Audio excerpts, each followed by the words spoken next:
Dracula by Bram Stoker. Chapter 13. Dr. Seward's diary continued. The funeral was arranged for the next succeeding day, so that Lucy and her mother might be buried together. I attended to all the ghastly formalities, and the urbane undertaker proved that his staff was afflicted, or blessed, with something of his own obsequious suavity. Even the woman who performed the last offices for the dead remarked to me in a confidential, brother-professional way, when she had come out from the death-chamber, "She makes a very beautiful corpse, sir. It's quite a privilege to attend on her.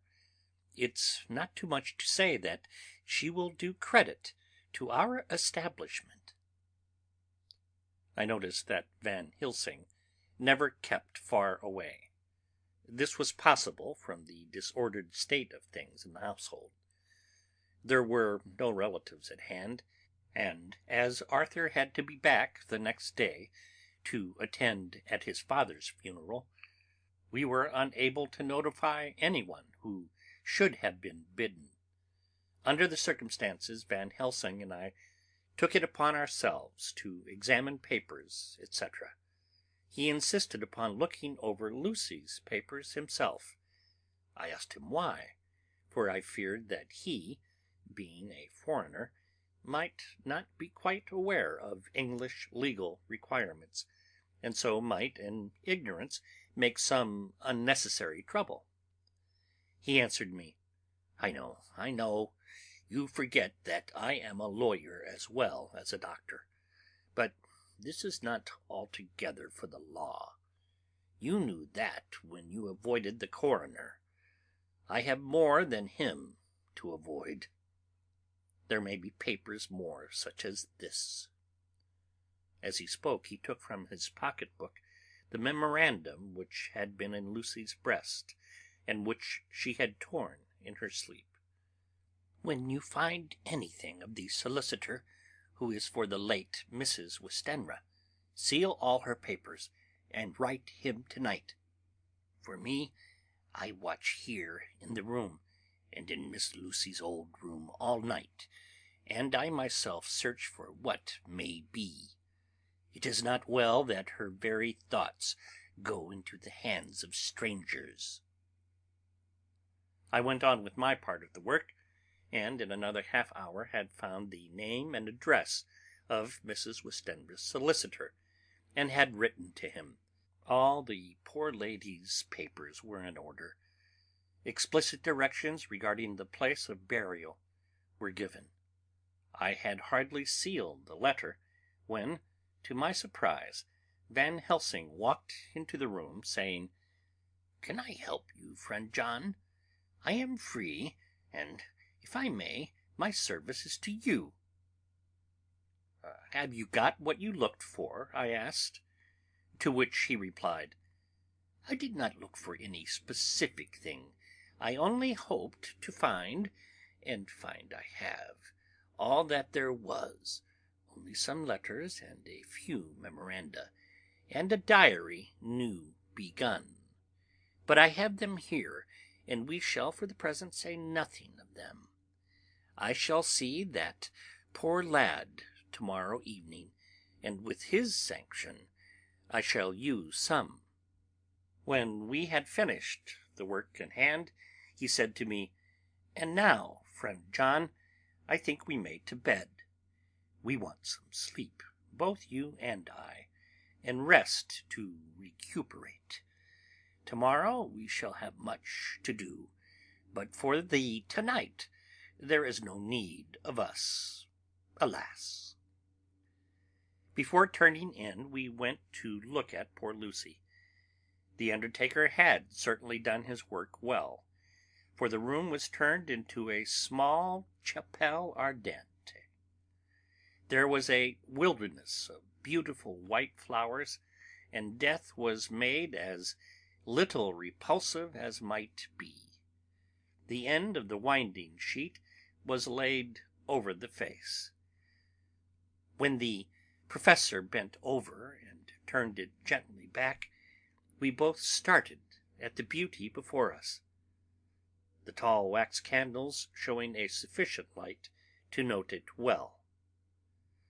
All Lucy's loveliness had come back to her in death, and the hours that had passed, instead of leaving traces of decay's effacing fingers, had but restored the beauty of life, till positively I could not believe my eyes that I was looking at a corpse. The professor looked sternly grave. He had not loved her as I had, and there was no need for tears in his eyes. He said to me, "Remain till I return," and left the room. He came back with a handful of wild garlic from the box waiting in the hall, but which had not been opened, and placed the flowers amongst the others on and around the bed. Then he took from his neck, inside his collar, a little gold crucifix, and placed it over the mouth. He restored the sheet to its place, and we came away. I was undressing in my own room when, with the premonitory tap at the door, he entered, and at once began to speak. "Tomorrow I want you to bring me before night a set of post-mortem knives." "Must we make an autopsy?" I asked. "Yes and no. I want to operate, but not what you think. Let me tell you now, but not a word to another. I want to cut off her head and take out her heart." "Ha! You as a surgeon, and so shocked! You whom I have seen with no tremble of hand or heart do operations of life and death that make the rest shudder. Oh, but I must not forget, my dear John, that you loved her, and I have not forgotten it, for is I that shall operate, and you must not help. I would like to do it tonight, but for Arthur I must not. He will be free after his father's funeral tomorrow, and he will want to see her, to see it. Then, when she is coffined, ready for the next day, you and I shall come when all sleep. We shall unscrew the coffin lid, and shall do our operation, and then replace all, so that none know, save we alone." "But why do it at all? The girl is dead. Why mutilate her poor body without need? And if there is no necessity for a post-mortem, and nothing to gain by it, no good to her, to us, to science, to human knowledge, why do it? Without such, it is monstrous." For answer, he put his hand on my shoulder, and said with infinite tenderness, "Friend John, I pity your poor bleeding heart, and I love you the more because it does so bleed. If I could, I would take on myself the burden that you do bear. But these are things that you know not, but that you shall know, and bless me for knowing, though they are not pleasant things. John, my child, you have been my friend now many years, and yet did you ever know me to do any without good cause? I may err, I am but man, but I believe in all I do. Was it not for these causes that you sent for me when the great trouble came? Yes. Were you not amazed, nay, horrified, when I would not let Arthur kiss his love, though she was dying, and snatched him away by all my strength? Yes, and yet you saw how she thanked me, with her so beautiful dying eyes, her voice too so weak, and she kissed my rough old hand and blessed me. Yes, and did you not hear me swear promise to her, that so she closed her eyes, grateful? Yes. Well, I have good reason now for all I want to do. You have for many years trusted me.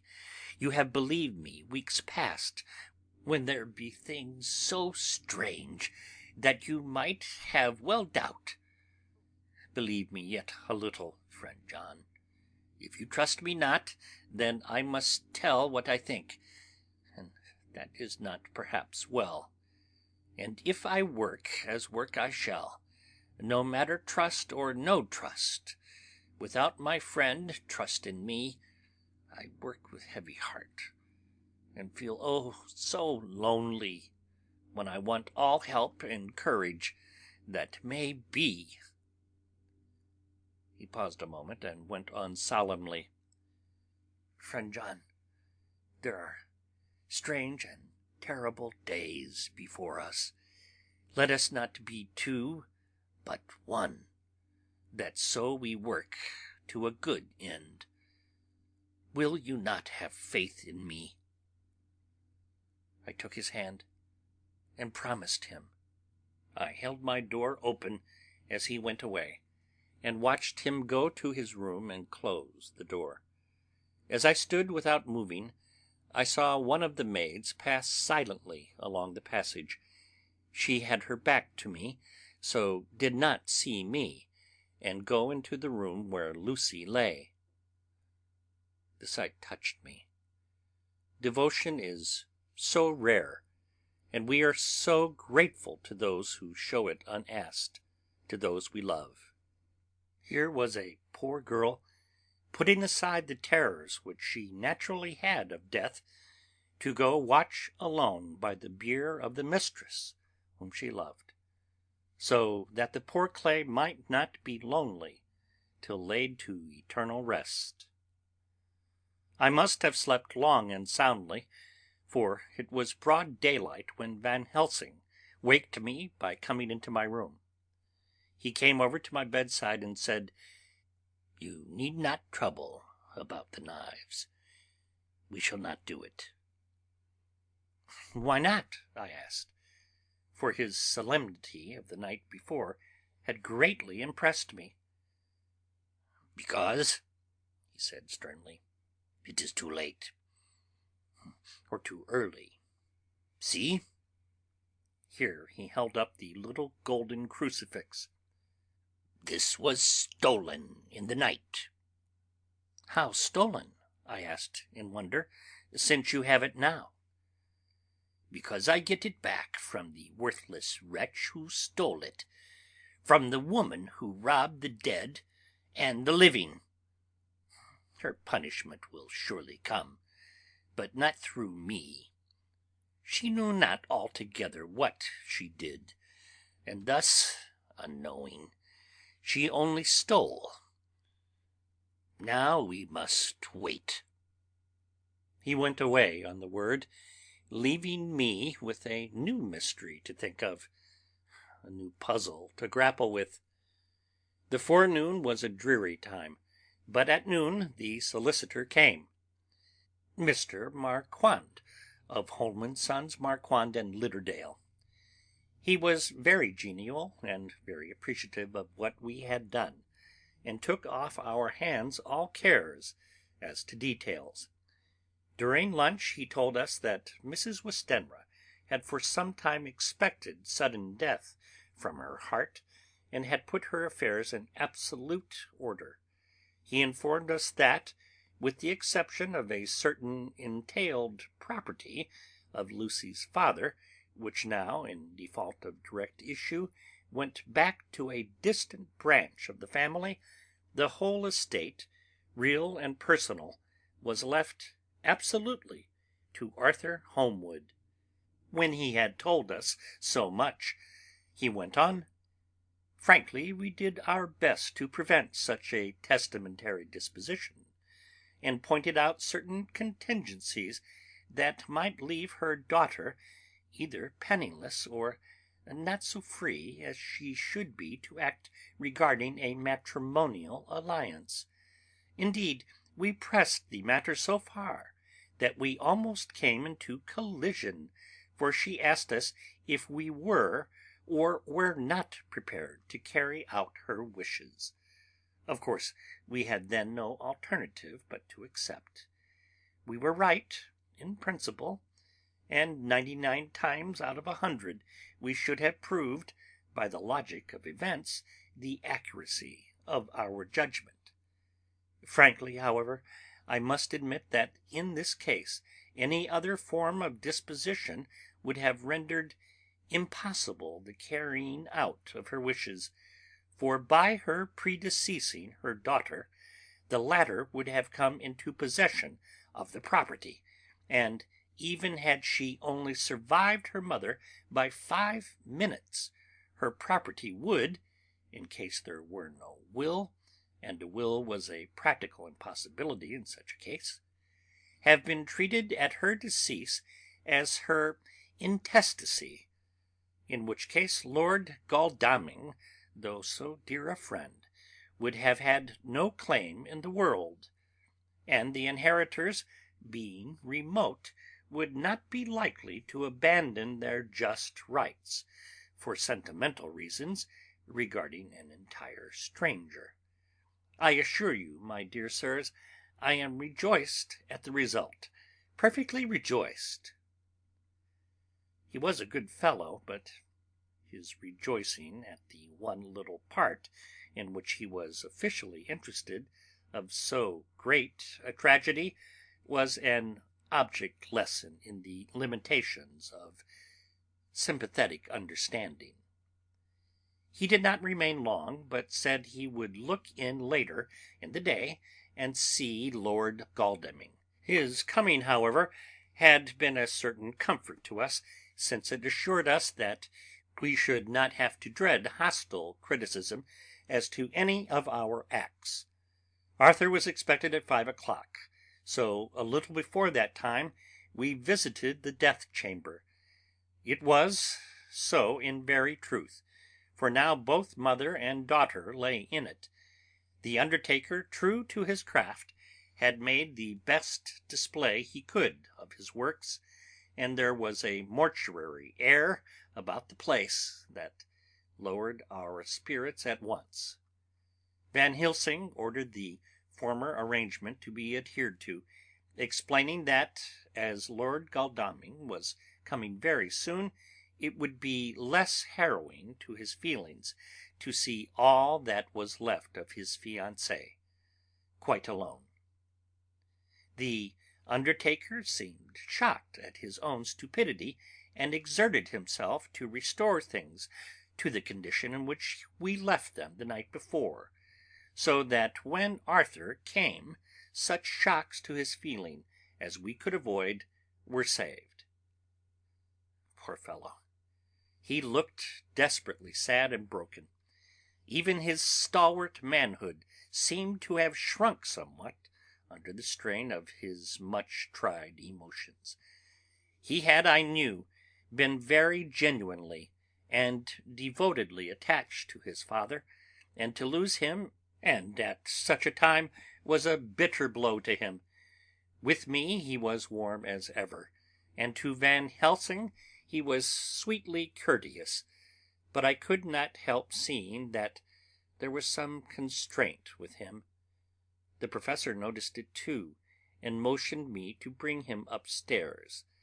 I did so, and left him at the door of the room, as I felt he would like to be quite alone with her, but he took my arm and led me in, saying huskily, "You loved her too, old fellow. She told me all about it, and there was no friend had a closer place in her heart than you. I don't know how to thank you for all you have done for her. I can't think yet." Here he suddenly broke down, and threw his arms round my shoulders, and laid his head on my breast, crying, "Oh, Jack, Jack, what shall I do?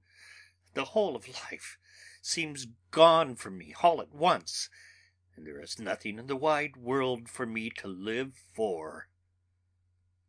I comforted him as well as I could.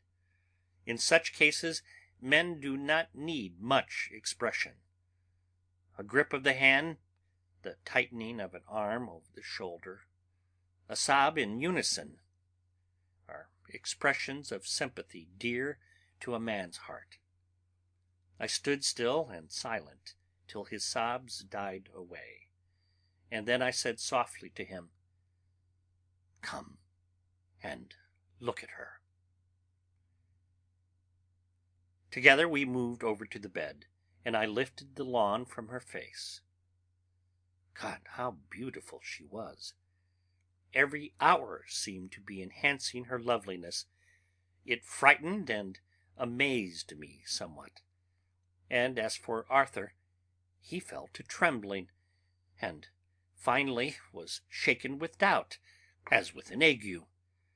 At last, after a long pause, he said to me in a faint whisper, "Jack, is she really dead?"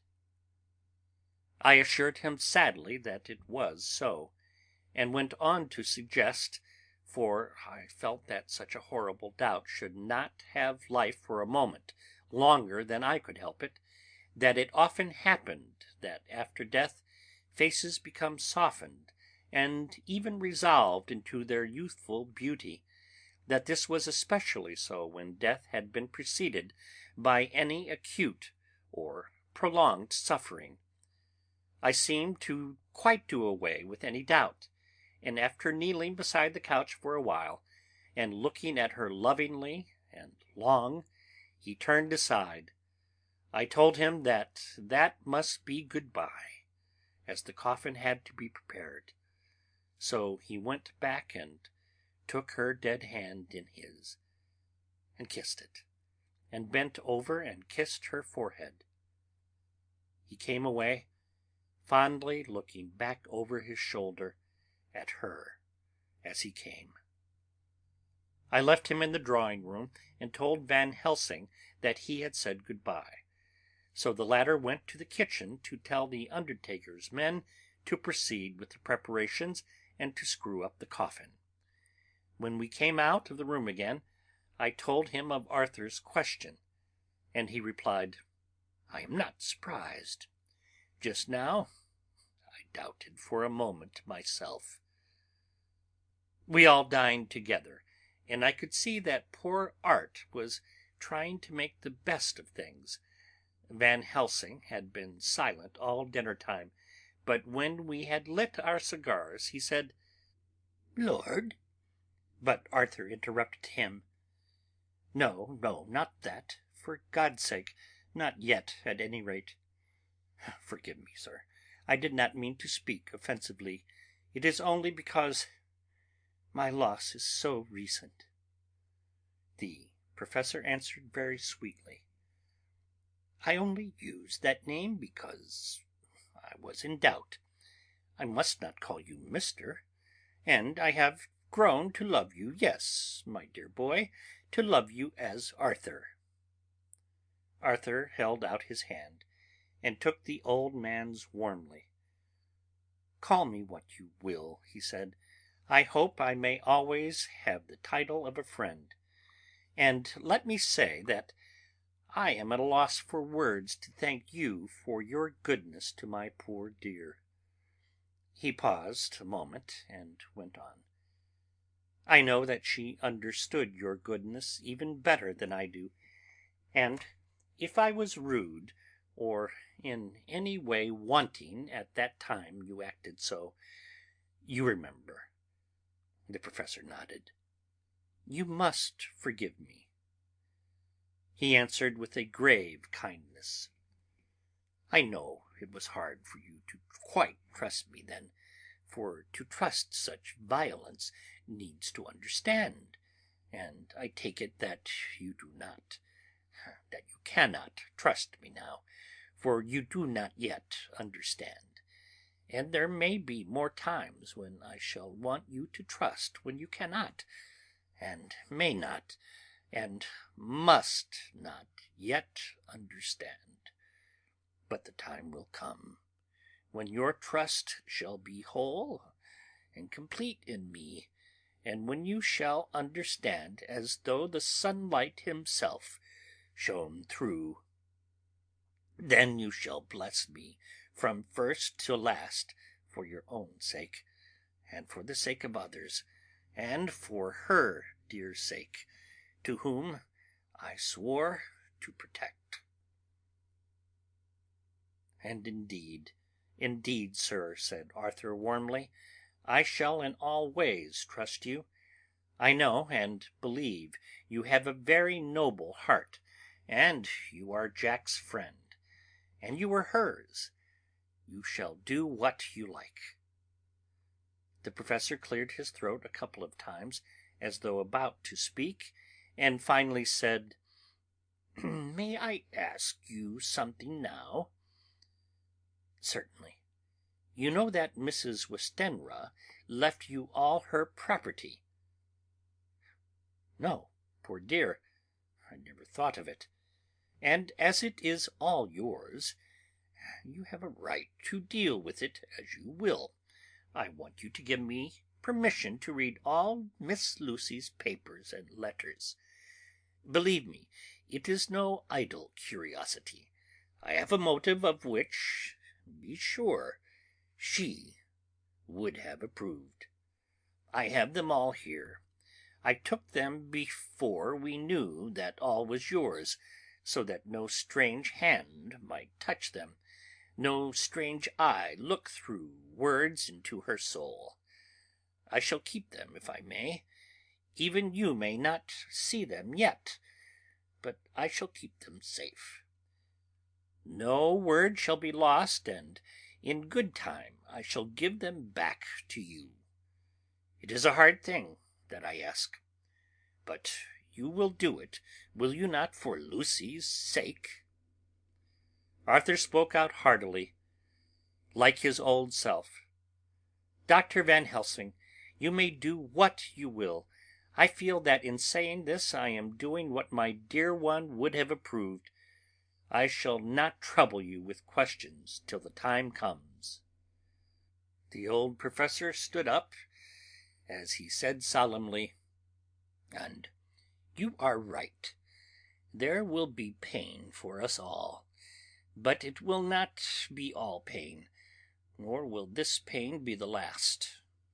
We, and you too, you most of all, dear boy, will have to pass through the bitter water before we reach the sweet, but we must be brave of heart and unselfish and do our duty, and all will be well. I slept on a sofa in Arthur's room that night. Van Helsing did not go to bed at all. He went to and fro, as if patrolling the house, and was never out of sight of the room where Lucy lay in her coffin, strewn with the wild garlic flowers, which sent through the odour of lily and rose a heavy, overpowering smell into the night. Mina Harker's Journal. 22 September. In the train to Exeter, Jonathan sleeping. It seems only yesterday that the last entry was made, and yet how much between then, in Whitby and all the world before me, Jonathan away and no news of him, and now, married to Jonathan, Jonathan a solicitor, a partner, rich, master of his business, Mr. Hawkins dead and buried, and Jonathan with another attack that may harm him. Some day he may ask me about it. Down it all goes. I am rusty in my shorthand. See what unexpected prosperity does for us. So it may be as well to freshen it up again with an exercise anyhow. The service was very simple and very solemn. There were only ourselves and the servants there, one or two old friends of his from Exeter, his London agent, and a gentleman representing Sir John Paxton, the president of the Incorporated Law Society. Jonathan and I stood hand in hand, and we felt that our best and dearest friend was gone from us. We came back to town quietly, taking a bus to Hyde Park Corner. Jonathan thought it would interest me to go to the Row for a while, so we sat down. but there were very few people there, and it was sad-looking and desolate to see so many empty chairs. It made us think of the empty chair at home. So we got up and walked down Piccadilly. Jonathan was holding me by the arm, the way he used to in the old days before I went to school. I felt it very improper, for you can't go on for some years teaching etiquette and decorum to other girls without the pedantry of it biting into yourself a bit. But it was Jonathan, and he was my husband, and we didn't know anybody who saw us, and we didn't care if they did, so on we walked. I was looking at a very beautiful girl, in a big cartwheel hat, sitting in a victoria outside Giuliano's, when I felt Jonathan clutch my arm so tight that he hurt me, and he said under his breath, "My God!" I am always anxious about Jonathan, for I fear that some nervous fit may upset him again, so I turned to him quickly and asked him what it was that disturbed him. He was very pale, and his eyes seemed bulging out, as half in terror and half in amazement he gazed at a tall thin man with a beaky nose and black moustache and pointed beard, who was also observing the pretty girl. He was looking at her so hard that he did not see either of us, and so I had a good view of him. His face was not a good face. It was hard, and cruel, and sensual, and big white teeth that looked all the whiter because his lips were so red, were pointed like an animal's. Jonathan kept staring at him, till I was afraid he would notice. I feared he might take it ill, he looked so fierce and nasty. I asked Jonathan why he was disturbed, and he answered, evidently thinking that I knew as much about it as he did, "Do you see who it is?" "No, dear," I said, "I don't know him. Who is it?" His answer seemed to shock and thrill me, for it was said as if he did not know that it was me, Mina, to whom he was speaking. "It is the man himself." The poor dear was evidently terrified at something, very greatly terrified. I do believe that if he had not had me to lean on and to support him, he would have sunk down. He kept staring.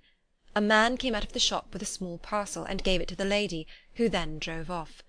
The dark man kept his eyes fixed on her, and when the carriage moved up Piccadilly, he followed in the same direction, and hailed a hansom. Jonathan kept looking after him, and said, as if to himself, "I believe it is the Count, but he has grown young. My God, if this be so! Oh, my God, if I only knew, if only I knew!" He was distressing himself so much that I feared to keep his mind on the subject by asking him many questions, so I remained silent. I drew away quietly, and he, holding my arm, came easily. We walked a little further, and then went in and sat for a while in the Green Park. It was a hot day for autumn, and there was a comfortable seat in a shady place. After a few minutes staring at nothing, Jonathan's eyes closed, and he went quickly into a sleep with his head on my shoulder. I thought it was the best thing for him, so did not disturb him. In about 20 minutes he woke up and said to me quite cheerfully, "Why, Mina, have you been asleep? Oh, do forgive me for being so rude. Come, and we'll have a cup of tea somewhere." He had evidently forgotten all about the dark stranger, as in his illness he had forgotten all that this episode had reminded him of. I don't like this lapsing into forgetfulness. It may make or continue some injury to the brain. I must not ask him, for fear I shall do more harm than good, but I must somehow learn the facts of his journey abroad. The time has come, I fear, when I must open the parcel, and know what is written. Oh, Jonathan, you will, I know, forgive me if I do wrong, but it is for your own dear sake. Later. A sad home-coming in every way, the house empty of the dear soul who was so good to us, Jonathan still pale and dizzy under a slight relapse of his malady, and now a telegram from Van Helsing, whoever he may be. You will be grieved to hear that Mrs. Westenra died 5 days ago, and that Lucy died the day before yesterday. They were both buried to-day. Oh, what a wealth of sorrow in a few words! Poor Mrs. Westenra! Poor Lucy! Gone! Gone, never to return to us! And poor, poor Arthur, to have lost such a sweetness out of his life! God help us to bear all our troubles. Dr. Seward's diary continued. 22 September. It is all over. Arthur has gone back to Ring, and has taken Quincey Morris with him. What a fine fellow is Quincey! I believe in my heart of hearts that he suffered as much about Lucy's death as any of us. but he bore himself through it like a moral Viking. If America can go on breeding men like that, she will be a power in the world indeed. Van Helsing is lying down, having a rest preparatory to his journey. He goes to Amsterdam tonight, but says he returns tomorrow night, that he only wants to make some arrangements which can only be made personally. He is to stop with me then, if he can. He says he has work to do in London, which may take him some time. Poor old fellow! I fear that the strain of the past week has broken down even his iron strength. All the time of the burial, he was, I could see, putting some terrible restraint on himself. When it was all over, we were standing beside Arthur, who, poor fellow, was speaking of his part in the operation where his blood had been transfused to his Lucy's veins. I could see Van Helsing's face grow white and purple by turns. Arthur was saying that he felt since then as if they two had been really married, and that she was his wife in the sight of God. None of us said a word of the other operations, and none of us ever shall. Arthur and Quincey went away together to the station, and Van Helsing and I came on here. The moment we were alone in the carriage, he gave way to a regular fit of hysterics. He has denied to me since that it was hysterics, and insisted that it was only his sense of humour asserting itself under very terrible conditions. He laughed till he cried, and I had to draw down the blinds lest any one should see us and misjudge. And then he cried till he laughed again, and laughed and cried together, just as a woman does. I tried to be stern with him, as one is to a woman under the circumstances, but it had no effect. Men and women are so different in manifestations of nervous strength or weakness. Then, when his face grew grave and stern again, I asked him why his mirth, and why at such a time. His reply was in a way characteristic of him, for it was logical and forceful and mysterious. He said, "Ah, you don't comprehend, friend John. Do not think that I am not sad, though I laugh. See, I have cried even when the laugh did choke me, but no more think that I am all sorry when I cry, for the laugh he come just the same. Keep it always with you, that laughter, who knock at your door, and say, 'May I come in?' is not true laughter. No, he is a king, and he come when and how he like.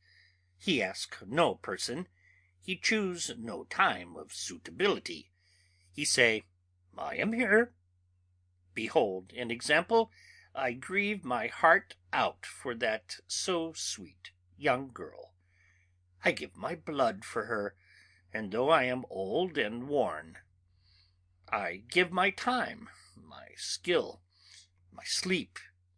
I let my other sufferers want, that she may have all. And yet I can laugh at her very grave, laugh when the clay from the spade of the sexton drop from her coffin, and say thud, thud, to my heart, till it send back the blood from my cheek. My heart bleed for that poor boy, that dear boy. So of the age of mine own boy, had I been so blessed that he live, and with his hair and eyes the same. There, you know now why I love him so, and yet when he say things that touch my husband heart to the quick, and make my father heart yearn to him as to no other man, not even you, friend John, for we are more level in experiences than father and son, Yet even at such a moment King Laugh, he come to me and shout and bellow in my ear, "Here I am! Here I am!" till the blood come dance back and bring some of the sunshine that he carry with him to my cheek. Oh, friend John, it is a strange world, a sad world, a world of miseries and woes and troubles, and yet when King Laugh come, he make them all dance to the tune he play. Bleeding hearts and dry bones of the churchyard, and tears that burn as they fall, all dance together to the music that he make with that smileless mouth of him. And believe me, friend John, that he is good to come, and kind. We men and women are like ropes drawn tight with strain that pull us different ways. Then tears come, and like the rain on the ropes, they brace us up, until perhaps the strain become too great, and we break. But King Laugh he come like the sunshine, and he ease off the strain again, and we bear to go on with our labor, what it may be. I did not like to wound him by pretending not to see his idea, but as I did not yet understand the cause of his laughter, I asked him. As he answered me, his face grew stern, and he said in quite a different tone, "Oh, it was the grim irony of it all, this so lovely lady garlanded with flowers, that looked so fair as life, till one by one we wondered if she were truly dead. She laid in that so fine marble house, in that lonely churchyard, where rest so many of her kin, laid there with the mother who loved her, and whom she loved, and that sacred bell going toll, toll, toll, so sad and slow, and those holy men with the white garments of the angel, pretending to read books, and yet all the time their eyes never on the page, and all of us with the bowed head. And all for what? She is dead, so. Is it not?" "Well, for the life of me, Professor," I said, "I can't see anything to laugh at in all that. Why, your expression makes it a harder puzzle than before. But even if the burial service was comic, what about poor Art and his trouble? Why, his heart was simply breaking." "Just so. Said he not that the transfusion of his blood to her veins had made her truly his bride?" "Yes, and it was a sweet and comforting idea for him." "Quite so. But there was a difficulty, friend John. If so that, then what about the others?" "Ho, ho, then this so sweet maid is a polyandrist, and me, with my poor wife dead to me, but alive by church's law, though no wits, all gone, even I, who am faithful husband to this now no wife, am bigamist." "I don't see where the joke comes in there either," I said, and I did not feel particularly pleased with him for saying such things. He laid his hand on my arm and said, "Friend John, forgive me if I pain. I showed not my feelings to others when it would wound, but only to you, my old friend, whom I can trust.